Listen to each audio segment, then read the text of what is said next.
Hello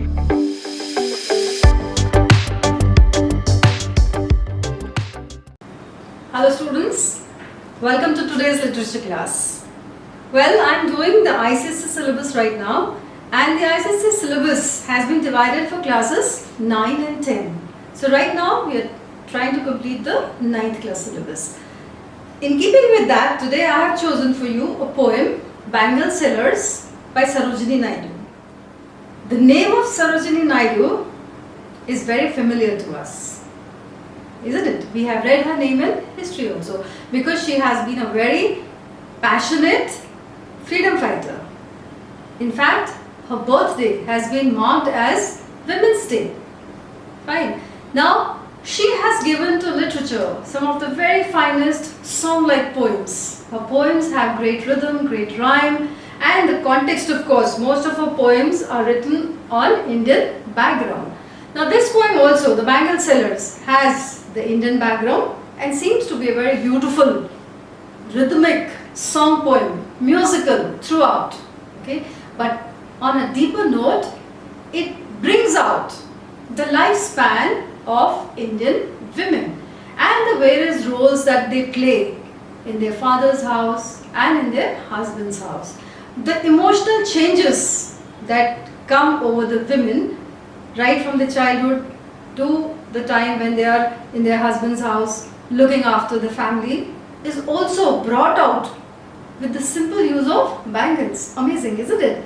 So now we shall see the poem and try and enjoy the poem first. After we finish the poem, as always, I will give you all the critical appreciation and the poetic devices used by the poet. Now let's read the poem stanza wise. As I was telling you, it's a very beautiful musical poem. It has a great rhyming scheme. Let's see. Bangle sellers are we who bear our shining loads to the temple fair. Who are we?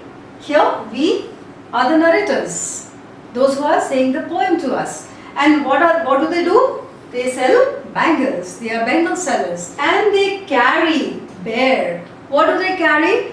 Their loads. Even though they mention the word loads, along with it they have mentioned the word shining. So, shining means that they are not at all feeling the weight of the load. They are enjoying it, because this is for those customers who will feel very happy when they buy it. To the temple fair. And where will they take this load? To sell to the temple fair. Now they are very clever. They are business people, and they know that temple fair would be a place where most women will come of all ages. Girls, ladies, teenagers, old ladies, they will all come to the temple fair. They are very clever. So they have decided to sell their wares at the temple fair. Who will buy these delicate, bright, rainbow tinted circles of light? Now they are calling out, because they have to sell, they have to attract their customers. So they are crying out, speaking out loud to attract the ladies. Who will buy these delicate, soft, very, let's say, breakable, rainbow tinted circles of light? The bangles are compared to rainbow colors. Because they are of various colors. Beautiful array of bangles of different colors. Lustrous, very shiny. Again the word shining, lustrous, shiny. Tokens. Tokens are souvenirs, symbols. And what are the symbols of? Radiant lives. Again the word shining, okay? Radiant, very happy lives, shining lives. Or for happy daughters and happy wives. So this is meant, the bangles are not just for one category of women, they are for everyone. And here they are calling out to their customers that who will buy these beautiful bangles. Now the bangle sellers are giving description of all the different type of bangles that they have, and they are also telling that to whom will these particular bangles suit. So they say some are meet, very appropriate, very suitable, ideal. For whom? For a maiden's wrist. Maiden, a young girl, an unmarried girl, perhaps in her teenagers. Silver and blue as a mountain mist.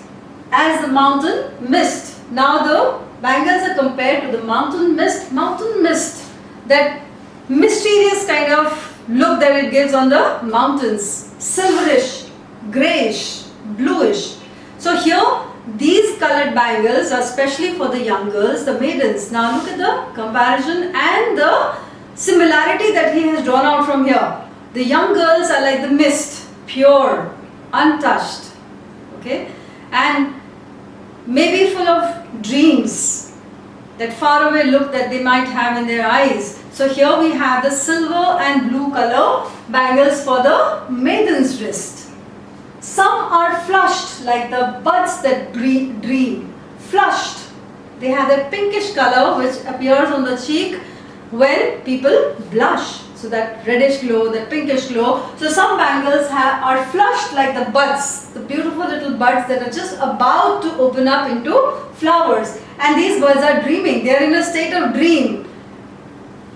On the tranquil brow of a woodland stream, tranquil, calm, very calm, rested, without any anxiety or pressure. On the tranquil brow of a woodland stream, a stream that flows through a forested area. Now a forested area is generally not trodden by people. Not many people go there, and the stream is also flowing at its own pace. Okay, the stream is mentioned as the brow of the woods, the forest, and there the buds are blooming without any fear of being plucked.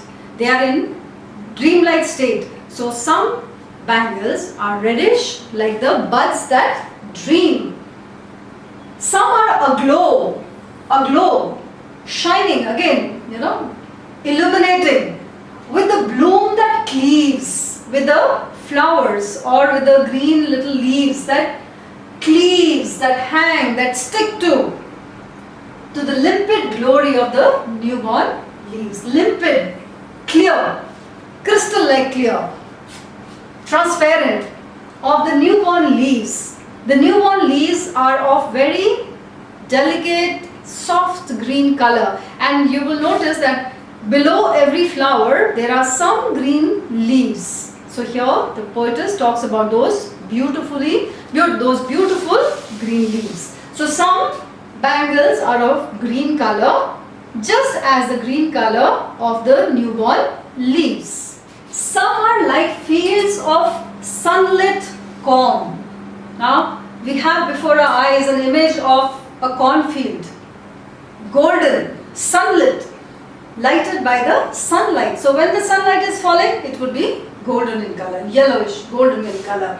Meet for a bride, meet, very appropriate, suitable, ideal. For whom? For a bride, on her bridal morn, the morning of the day when she is to be wedded. Some like flame, some like the fire. Which fire? Her marriage fire. The fire, the reddish glow of the fire, or rich with the hue. Hue is the shade, the color of her heart's desire. The hue of her heart's desire is a flame-like red color. So the red color symbolizes her desires, her dreams, her, the way that she looks forward to her wedding, and then she's going to get married. A lot of other thoughts in her mind, how my husband would be, how my household would be, my in-laws. There are a lot of dreams. She has a lot of dreams and those desires also.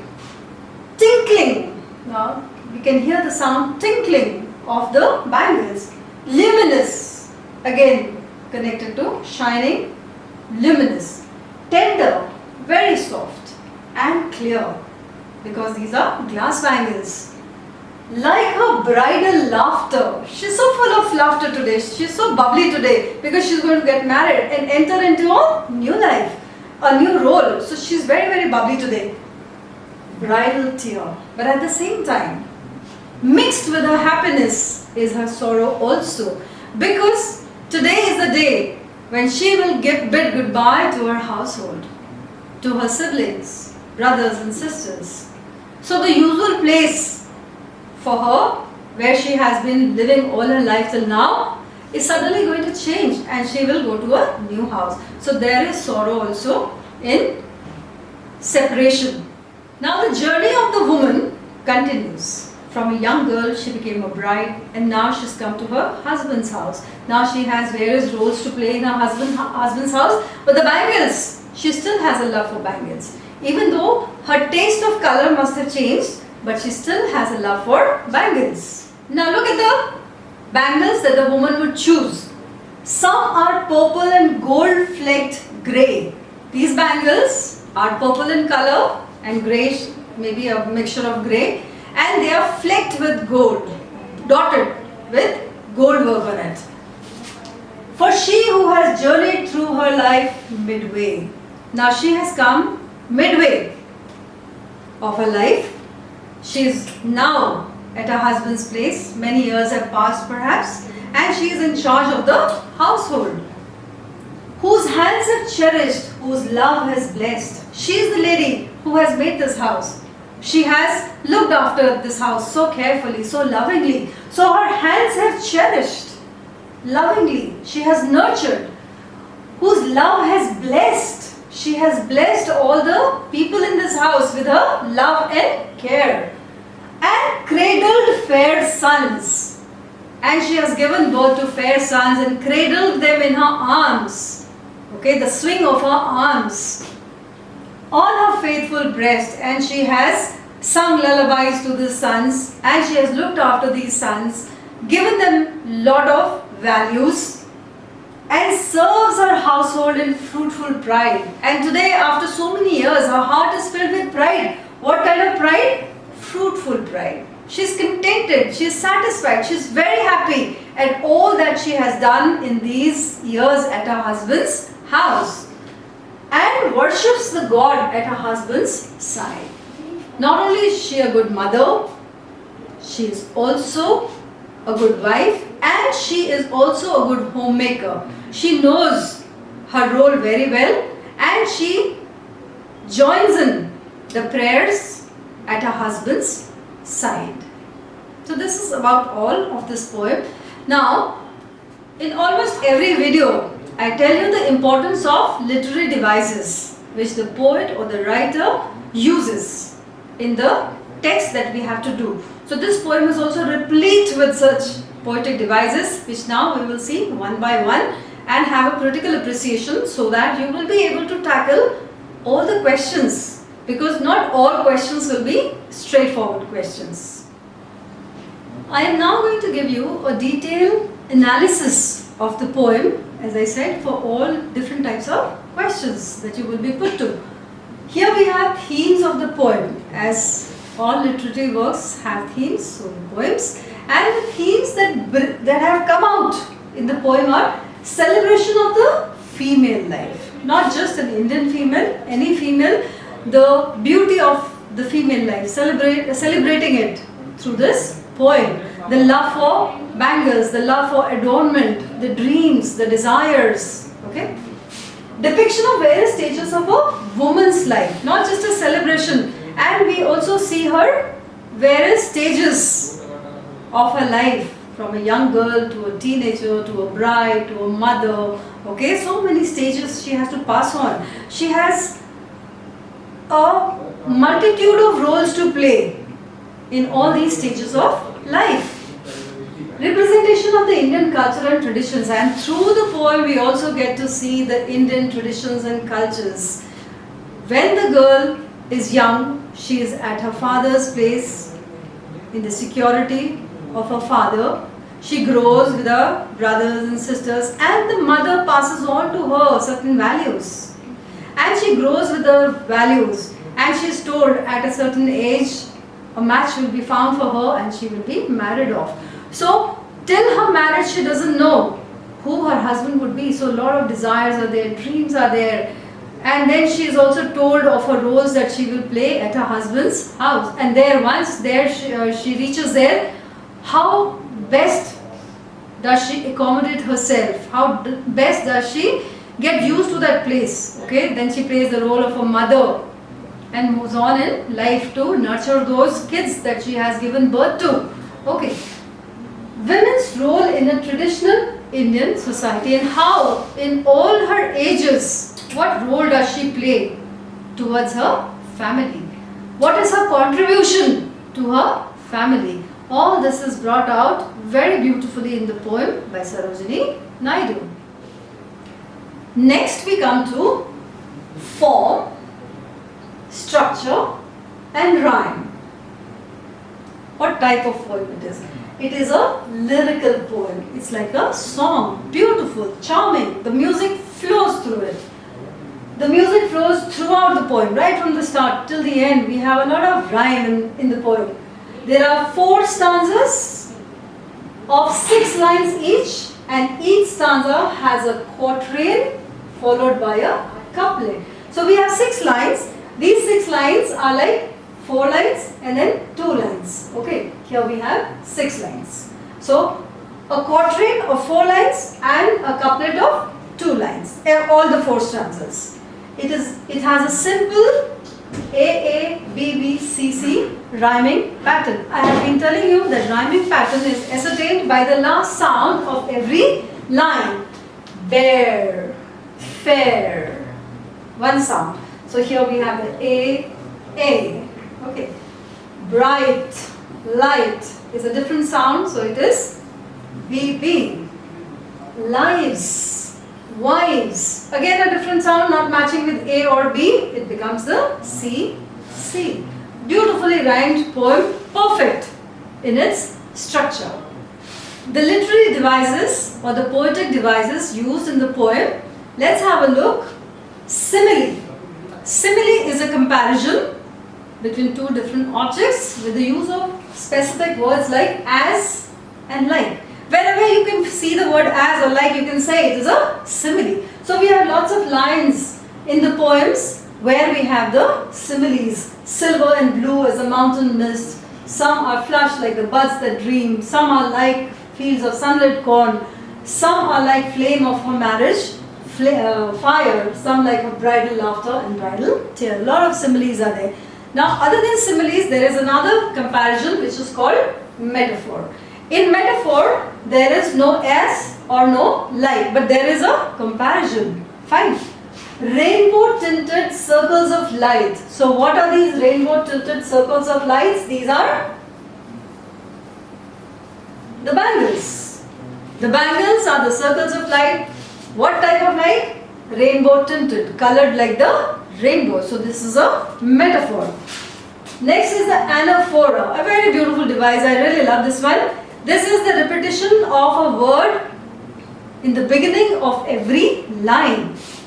And cradled her fair sons, and serves her household, and worships. So these are the various roles that she plays. So the poet keeps on adding. And the readers enjoy this, that what's coming, what more is coming. The use of and in the beginning of every line. Of course, anaphora doesn't mean only the word and. There could be many other words with which the beginnings can be done.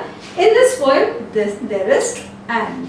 Color imagery, a lot of colors. The poem is full of colors. We have rainbow tinted, silver, blue color, a very soothing color, full of dreams of the young girl. Then the flame-like color, the red color, sunlit corn, the golden color, purple and gold flecked. So many colors have been used by the poet over here. Then we have the visual imagery. Scenes that we can see before our eyes. Mountain mist. The moment we have the word mountain mist here, we are taken to the mountains where we see those misty clouds descended to the floor of the mountains. So beautiful, such a beautiful sight. Fields of sunlit corn. We can see an expanse of corn fields lighted by the sun. Visual imagery. Buds that dream. Lot of buds by the side of a stream. Newborn leaves, young fresh green leaves. Transparent, almost transparent in their looks. So we have the color imagery, the visual imagery, full of colors, full of sights for us. The imagery continues. We have the auditory imagery, sound that can be heard. And we have this word over here, tinkling. This tinkles in our ears. This is auditory imagery. Alliteration. Again a very beautiful one which I really like. the repetition of a consonant sound in words. Happy, happy, repetition of her, mountain, mist, bride, bridal, hue, her, hearts, bridal, bridal. Lot of repetitions of sounds to add to the effect of the music of the poem. Moving on, we have Animatopia. Now this is a literary device where the word in itself is a sound. It becomes a word. Now this sound, this word tinkling is Animatopia because the word tinkling itself has its own sound. So like that, like we have the buzz of the bees, the hiss of the snake. Okay, these are sounds which are in the category of Animatopia, having their own sound. The word is the sound itself. Hyperbation is the inverse syntax, opposite, inverse. Okay, the place of this word is here, has to be here, but it is taken here. Bangle sellers are we. It would be grammatically wrong to say it. We should have said we are the bangle sellers in normal English. But in poetry everything is allowed. So here is the use of bangle sellers are we who bear. So here we have inverse syntax. For she who has journeyed through life midway. We would say for she who has journeyed midway through her life. Something like that we would say. But here we have used the hyperbation. Personification. Personification is to attribute human-like qualities to something which is non-human. Here we have the tranquil brow of a woodland stream. The woods, the forest area is personified as a protector. Now what is this forest area doing? It is offering tranquility. It is offering peace, security to whom? To the stream and the birds. The birds are there dreaming without any fear. Okay, they are not going to be plucked because not many people come to that area. So here we have the personification of the woods, the forest. And last, of course, we have the irony, which perhaps was not intended when she was writing this poem, but somehow it got infused in the poem. Somehow it got included in the poem, it seems. But there is definitely some irony. The poet says, fair sons. There is no mention of daughters. So here we have that side of the Indian culture where sons are favored more than the girls, and the sons are supposed to be, supposed to carry the name of the house or the family. So daughters are, though they have an important role to play, the females have an important role to play, yet they are not given that position. It is the sons that are more desired. So that is one irony. And then we have worships the gods at her husband's side. So she always has a secondary role to play. She's not in the forefront. She has to do whatever her husband says. She will do what she is told and never step out of the line. The gods at her husband's side would also mean perhaps that maybe her husband's household pray to a different deity as different from her own household. It could be that, or it could be that she has a secondary role to play. She is always by the side, not on the forefront. Okay, her husband's side. So this is about all in the poem. Read it as a beautiful musical poem, and when you prepare for your exams, go through all these devices. With the help of the names of these devices, as I have always been saying, you will be able to understand other poems also by itself, right? So that should be all for now. In my next lecture, of course, let's have another piece of literature for you. Until then, do take care of yourselves.